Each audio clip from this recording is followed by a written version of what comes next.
Hey everyone, welcome to the show. I have some more great news to share. The year of Find Out continues. 54-year-old Michele Fiore has been found guilty. So you guys will remember this story.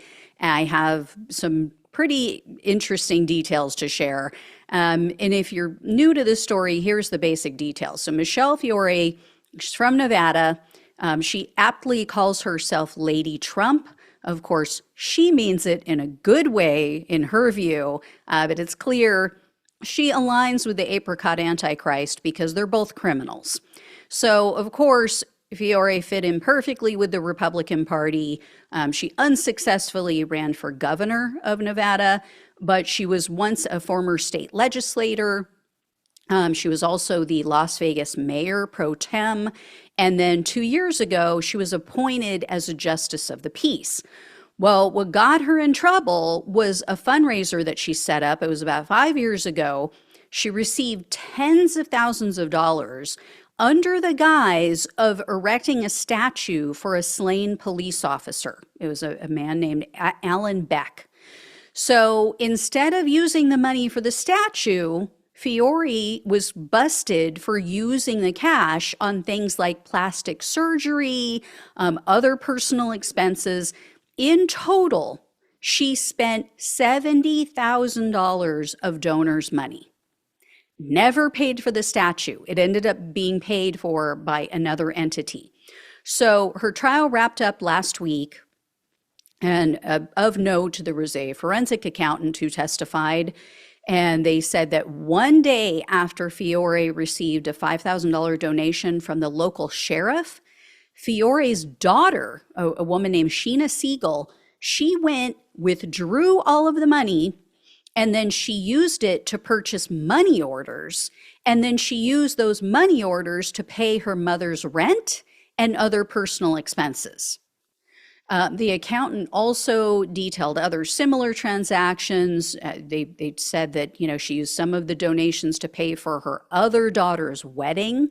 And then another nonprofit had received, this was a Fiore nonprofit that she set up. So this was not through a super PAC, but her nonprofit received a $3,700 donation.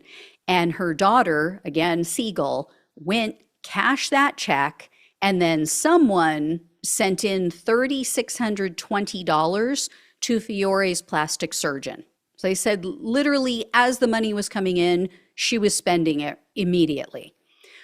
So Fiore's daughter, Sheena, she testified in the trial, and she admitted to withdrawing money from a political action committee, from a PAC, and depositing it into her personal bank account.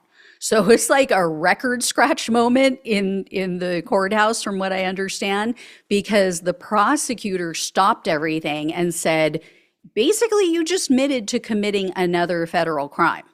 So the judge stopped everything and said to her, hey, you may want to go get an attorney because you just incriminated yourself. Now, I don't know if she took a court-appointed attorney or if there was just one in the courtroom or her mother's attorney stepped up, but she was back on the witness stand pretty quickly. So it was later that day. She was back on the witness stand. She had legal counsel, but then she repeatedly pleaded the fifth. So the judge ended up striking all of her testimony from the record because the prosecutor couldn't effectively cross-examine her because she wouldn't answer any of the questions. So in the end, Lady Trump, just like Man Trump, was convicted. So the jury found Fiore guilty on 6 counts of wire fraud and 1 count of conspiracy to commit wire fraud. So she is facing a maximum sentence of up to 20 years in federal prison on each count. Very long time. Now, is she going to get that? No, it's not going to be anywhere near. From what we've seen with the January 6 cases, we know how this goes by now. But she's scheduled to be sentenced on January 6th, by coincidence, of 2025. She's vowed to appeal the verdict, so we'll see how that goes. And her attorney complained about how quickly the jury came back with a verdict. He told a news outlet, quote, Typically, when people are that fast, they've already made up their minds even before the closing arguments.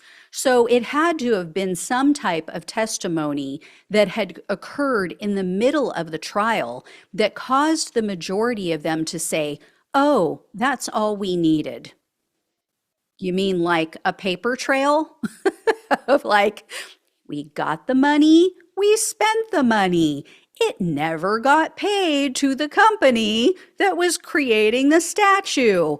Oh, wow, difficult case to adjudicate. I mean, these people, they're ridiculous.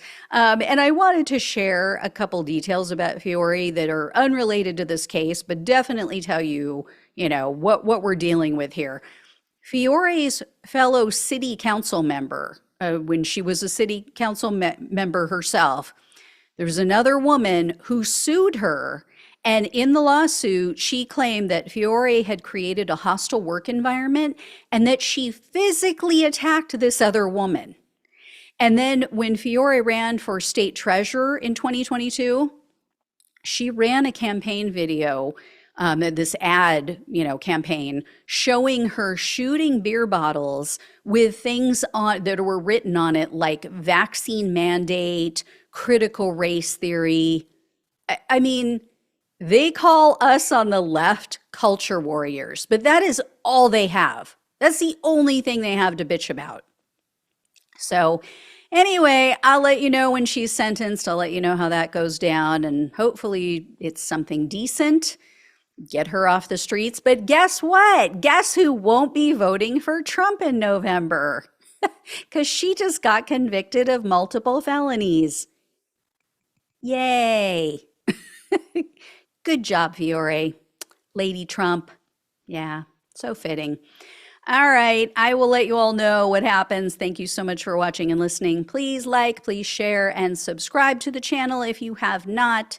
If you can donate, truly appreciate it. Links are below in the description box on YouTube and the podcast. Love you all. Take care.